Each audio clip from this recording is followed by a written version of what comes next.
जिस रानी चन्नम्मा ने औरंगजेब जैसे दर्दई शासक के खिलाफ मराठा राजाओं के साथ सहयोग किया था।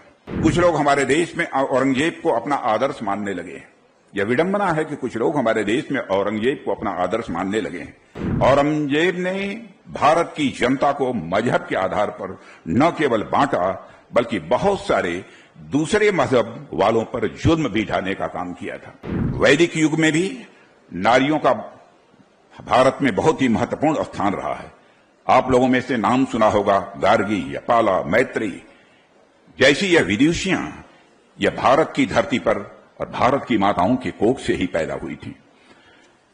बहनों भाइयों, आज हम जब रानी वेलुनी नाचियार का स्मरण कर रहे हैं तो स्वाभाविक रूप से हमें राजस्थान की वीरांगना योद्धा ताराबाई का भी स्मरण करना चाहिए, जिन्होंने अफगानों का डटकर मुकाबला किया था।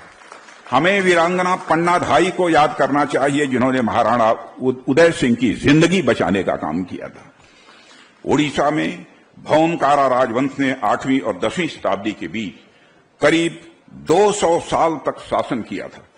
इस राजवंश के 18 से अधिक शासकों में आपको जानकर खुशी होगी, इस राजवंश के 18 शासक थे।